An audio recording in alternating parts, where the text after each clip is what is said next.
mock draft season here on Seahawks Today. Tyler Schultz here with you. Appreciate you joining us as we have our first mock draft of 2024. We will run through all 7 rounds, every single pick. We used the Pro Football Focus simulator, and PFF chose the picks for all of the 31 other teams, and then I stepped in and made every pick for the Seahawks all the way through the 7th round. So we'll go through every single pick. I'll tell you about the players, why I selected them, why I think they'd be a good fit for Seattle. We'll go through it in just a matter of moments. Quick survey for the 12s out there. I want to know, who is your favorite Seahawks draft pick of all time? Not who the best is, but who is your personal favorite? There's no wrong answers to this question. Weigh in, tell me who your favorite is, and we'll get started with today's show. The Seahawks have a total of 7 draft picks in the 2024 NFL Draft, starting at 16th overall, followed by 2 third-round selections at 78 and 81, and a 4th-round pick at 118. Then the back end of the draft, they finish with the 5th round at 150, 6th round at 193, and the 7th round at 232. Mike Macdonald, in his first season in Seattle, walks into a situation of a pretty good team, but still some glaring needs and weaknesses to address. Need some help at edge rusher, the defensive line, the offensive line, specifically the interior. Need some help with the defensive backs.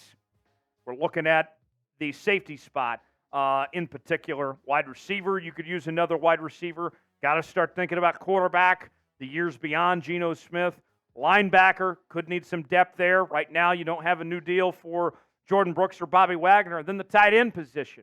What are you going to do about that and trying to upgrade with what you have there? So, the simulator, as we mentioned, picks the other teams. Then it's up to me to pick for Seattle. So let's set the scene for you here. The simulator went with Jerzon Newton from Illinois to the Vikings at 11. Nate Wiggins, the corner from Clemson, to the Broncos at 12. Fuega, the offensive tackle from Oregon State, to the Raiders at 13. Bo Nix, the quarterback from Oregon, to the Saints at 14. And Terrion Arnold, the corner from Alabama, to the Colts at 15. So that leaves the Seahawks picking at number 16 overall, and here is the hand that we are dealt. Here are the top 5 players available for the Seahawks. Got a number of good edge rushers we could choose from. A couple notable players from Alabama as well. We could go get our corner help and go get Mitchell, the star corner from Toledo. So what will we do with the number 16 overall pick? Dun, dun, dun, dun, dun, dun, dun, dun. The pick is in.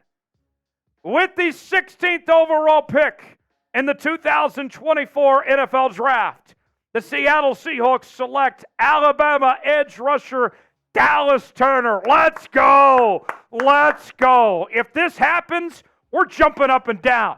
Dallas Turner is an incredible talent, and he slipped to us at 16. Can I get a hell yeah, brother? It'd be an incredible pick if it worked out this way. I would love to have Dallas Turner on my team, and let me tell you why I really love Dallas Turner. Played his whole career with the Alabama Crimson Tide, was a consensus All-American, and was named the SEC's Co-Defensive Player of the Year for 2023. Mel Kiper Jr. on his big board has him as the 10th best player in the entire draft. So for him to slip to us all the way at 16, that's a gift in of itself.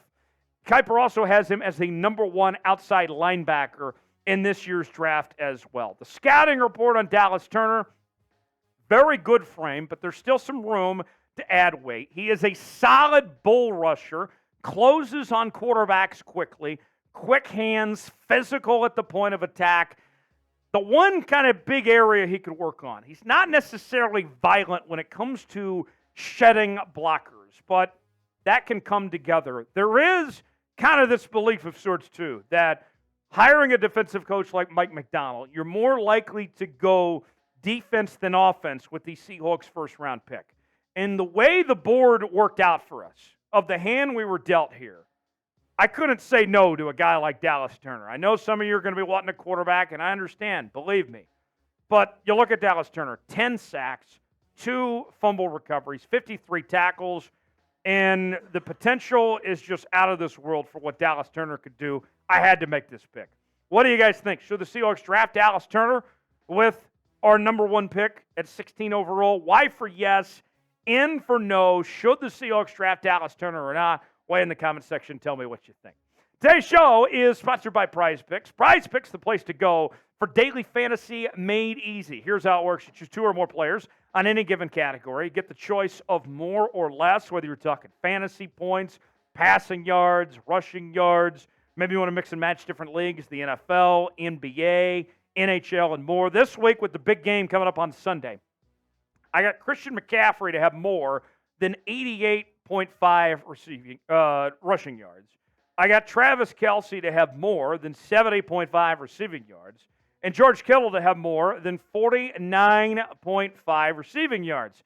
If I put $20 down and all 3 of these hit, we're turning into $100 on Prize Picks. Play along with me. PrizePicks.com/CLNS. Promo code CLNS for a $100 deposit match. The link is in the comments and description of today's video. Prize Picks, proud partner of Seahawks Today. Glad to have them on board for today's show.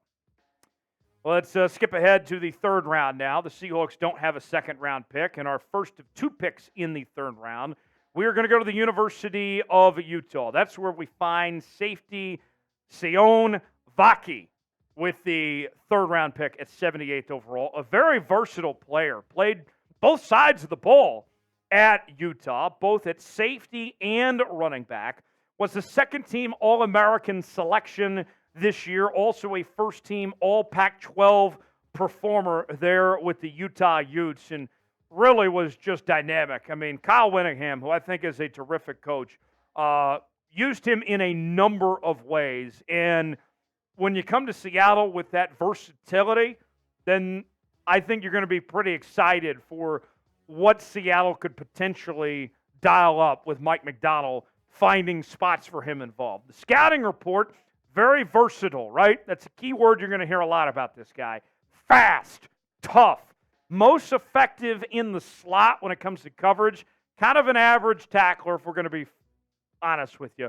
There are some concerns about his role in man-to-man coverage, but his statistics last year, 51 tackles, 1 interception, 2 pass breakups, kind of played that lockdown defender role of some sorts.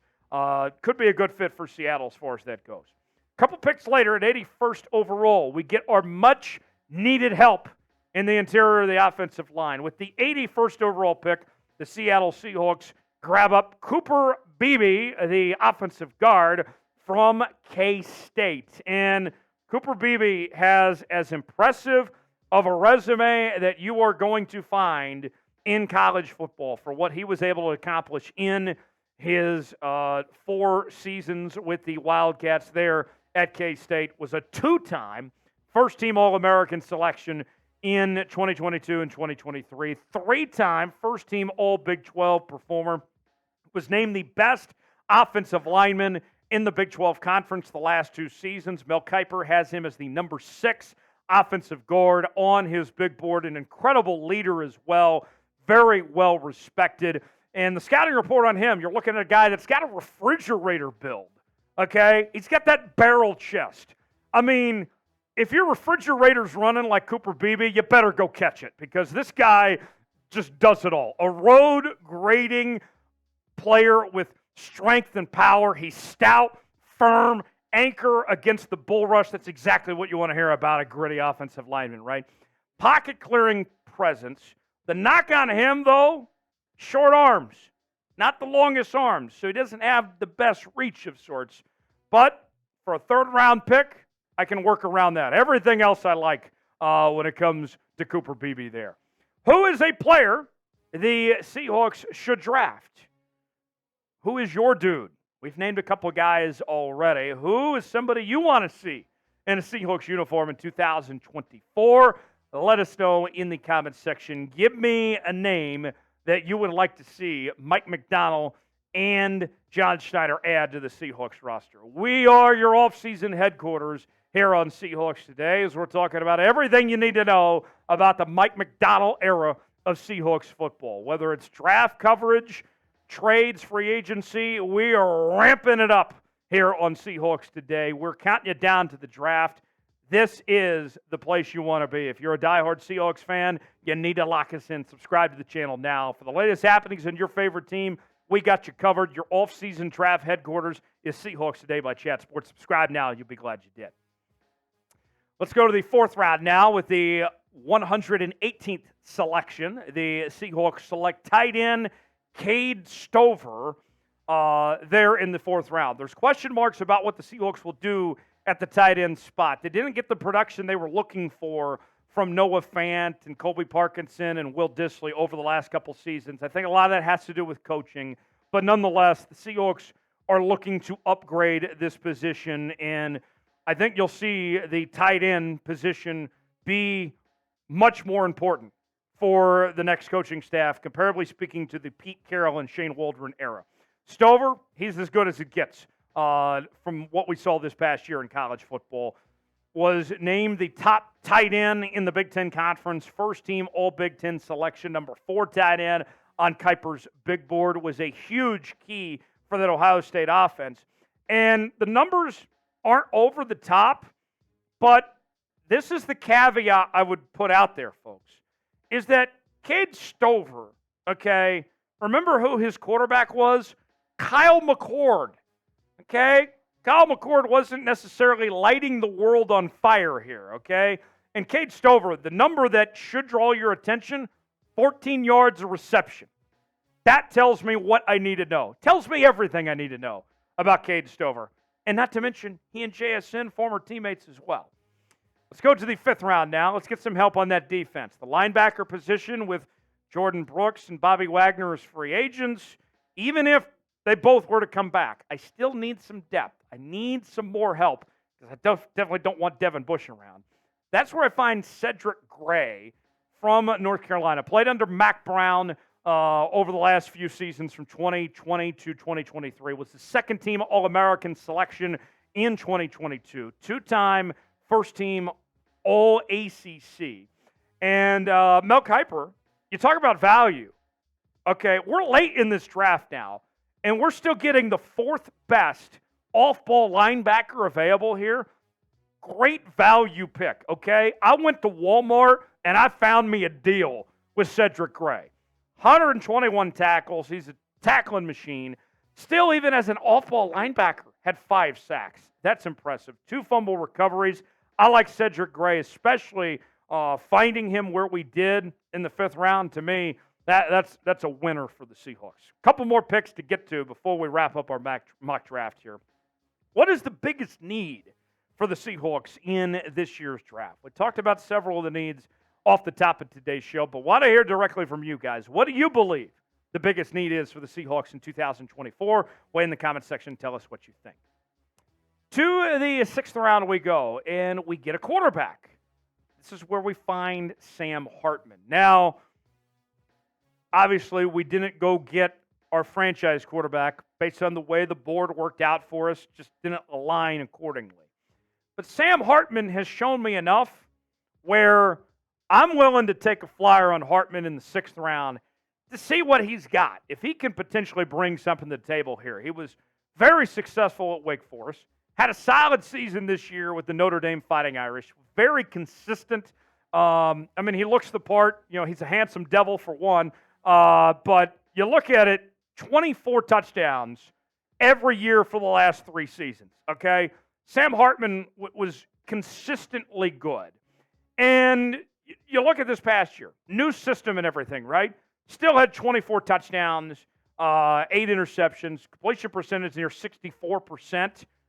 No offense to Drew Lock, but I rather see what Sam Hartman could do as my number 2 quarterback. And if something happens to Geno, give Sam Hartman a shot and see potentially what he could bring to the table here. Not to mention, he's also cheaper than what Drew Lock would be as well. I'd give him a shot and see what the young fella could do. Our final selection in the 7th round We get more help on the interior of the offensive line. We go to the center position, and that's where we find Tanner Bortolini. I think that's some Italian name of some sorts, at 236th overall. And this is a guy that's got experience doing a number of things, from offensive tackle, offensive guard, center, third team All Big Ten selection. If I'm going to find somebody in the 7th round, I want to find somebody that's got a shot to do multiple things potentially. And that's what Tanner does here with our pick, and coming off a solid year in the Big Ten. Your third team in the All Big Ten, that means you're doing something right as an offensive lineman, because they grow offensive linemen on trees in the Big Ten Conference.